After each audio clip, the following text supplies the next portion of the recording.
becoming aware to certain cycles and behaviors in our families can hit you like a truck. Okay, so in the beginning of my journey with this, I knew that I didn't like how certain relationships felt, and I did not like the dynamic. I did not like the certain behaviors, and I can clearly distinguish what certain situations were. In that moment I didn't understand, why does this not feel good? Why does this feel so heavy and damaging? Because it was. In those moments, I just thought that was natural. This is how my family communicates. This is us. This is who we are. I always thought, oh, I'm just the extra sensitive one in the family. I'm just the one who can't handle all of this, who isn't tough enough to withstand this type of communication. And I thought that I had to endure that because I thought that that was the normal way that my family would communicate with me and I would communicate with them. Something that helped me is developing space. And once you develop space, you're able to separate your reality from the shared reality within the family. And as we know, families kind of operate from one reality, one set of beliefs, and also how they deal with stress. This is how we talk to each other. This is what we believe in. This is how we act. Separating yourself as an individual and creating your own space so that you can develop your own reality can be offensive to your family and their so-called shared reality. Though you are doing something for yourself as an individual without the intent to disrupt what they have going on, it can be taken in an offensive way. They can take it personal to distinguish what is selfish and what is not selfish. And in my opinion, focusing on yourself is not selfish. Putting your priorities first is not selfish. Doing what feels good to you is not selfish. Listening to your own intuition is not selfish. Our families can sometimes take it the wrong way when we show up in a different way than they're used to, right? They knew us in one way, and when we break off and kind of transition into this personalized lifestyle that caters to us and nobody else around us, that can be taken so personally. That's why it's so important to have boundaries set in place. And honestly, boundaries are so healthy. Like, any family that has a shared belief system, they can sometimes not have certain boundaries, right? Families feel this entitlement to kind of barge in on your parameters of what you want for yourself. That is a bad habit. In order to protect your reality and continue creating what you want for yourself, you have to define your boundaries. And so that may look like not always being available to certain people. That could even mean not being available to text you right back.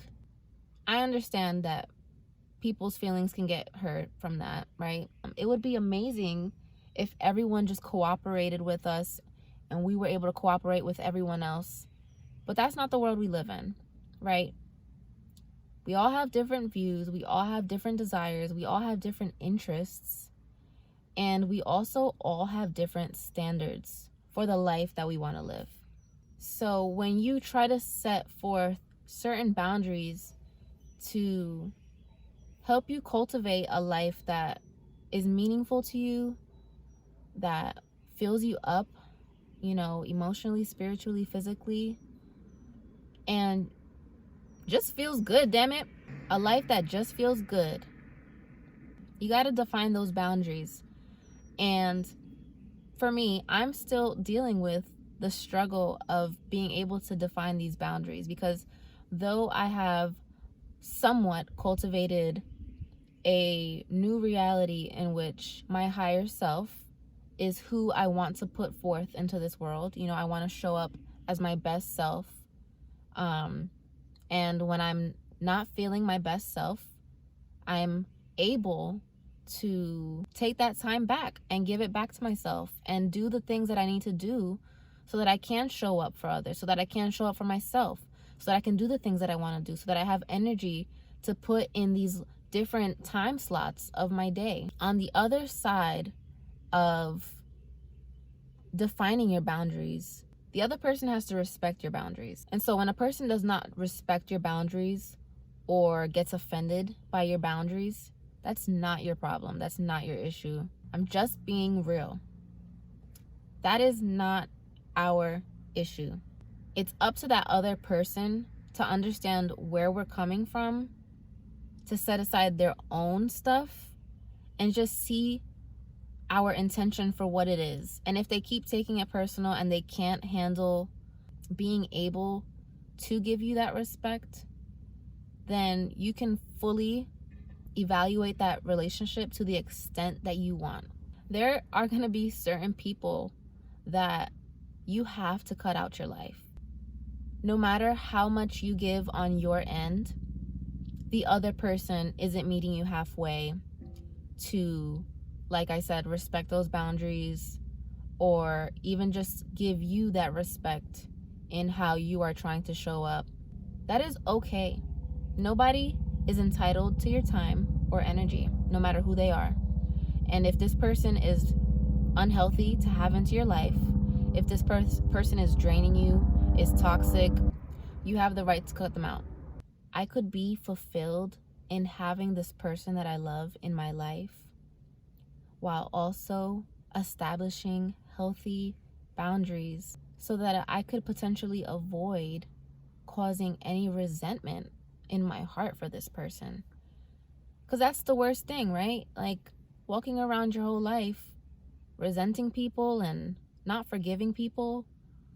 If anything, that's only hurting you. That's not hurting the other person. The other person is out there living their life, not worrying about you, while you're constantly thinking about all the things that you don't like about this person and all the things that they've done and said, and that is not serving you. It's dragging you down. It's heavy weight, it's dead weight, and it's stopping you from achieving your highest level of authenticity, unconditional love, happiness, joy, freedom. Freedom, that's the biggest thing, is freedom. And I knew that establishing healthy relationships, instead of just erasing them completely and getting them all out of my life, because that was the easiest thing to do, is just take everybody out, everybody out, gone. I knew that it was going to be more work, right? To put in the work and develop the relationship that it is now today. And I got a bigger return on my investment than I would have if I would have just scrapped the relationship totally. And it was in working on these relationships with others that I came to realize how deeply I've worked on the relationship with myself. That's the biggest takeaway, is if you're having a hard time working on the relationships that you find that you need to have in your life or that you want, you're having a hard time doing that. First, just step away from it all, right? Step it away from it all and evaluate the relationship you have with yourself first. Once you define your relationship with yourself, the standards that you want to uphold for yourself, the reality that you want to create for yourself, and the habits and behaviors that you find will best fit the type of future that you see for yourself. Once you do all of that, then you can begin placing an adjustment, right? You can begin to adjust every relationship that you want and desire to have in your life. It was in defining my relationship with myself that I was able to cultivate such fulfilling relationships in my family. But there are still struggles, and I still have struggles in certain areas. My relationship with everyone in my life isn't perfect yet. And who knows if it'll ever be. But my goal isn't to have perfect relationships in my life. But I am striving for meaningful and authentic and healthy relationships in my life.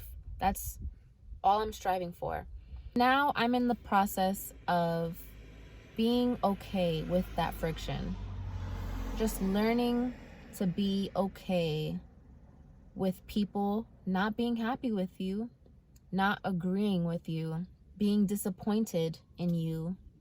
And I have to constantly remind myself, because for some reason I have a fear of people thinking I'm selfish. And I'm not sure where this comes from yet. Maybe in the next 5 years I'll be able to determine that for myself. But I have this thing in the back of my head that wants me to be approved by everyone, and I don't want to let anyone down, right? But in the past, I've been so concerned with not letting anyone else down that I've let myself down so many more times than I've ever let anyone else down. It's caused me to say yes when I wanted to say no. It's caused me to give when I had nothing to give. And then it causes you to have all these resentful feelings for this other person when it was me. I'm the one who said yes. I'm the one who couldn't say no. I'm the one who gave when I had nothing in me to give, and I was left with nothing for myself. And that in turn, it turns around and causes me to resent this other person who I love, right? And resenting other people does nothing for them, but it harms you. It harms you. It doesn't necessarily harm them. It just harms you and your thoughts and your well-being. And I didn't want to do that anymore. I don't want to do that anymore. I don't want to have situations where I'm in my alone time thinking about this person in a resentful way for taking my time and energy when I didn't really want to give it. But I'm the one who said yes. I'm the one who gave them the permission to have it, to take it, to give it to them. I gave it to them. They didn't take it. I gave it to them. And so now I'm working on showing up in a way where I make myself proud first. And if that means not giving because I feel like I have nothing else to give, I have to be okay with that, because I need to be able to use those moments to fill myself back up. Otherwise, when they really need me, I really can't help them. But if I use those little moments to take back some of my time and take back some of my energy, no matter how much I may need a whole month to myself. I may need a whole year to myself. And that is okay. That is okay. If that's how much I need to fill myself back up, and I'm just being figurative right now. But if whatever amount of time and energy I need to take back for myself in order to fill myself back up so that I can show up in the way that I want, so that I can give if I want to give, I have to be okay with that. And in return, I need my family and everybody who I love to be okay with that too.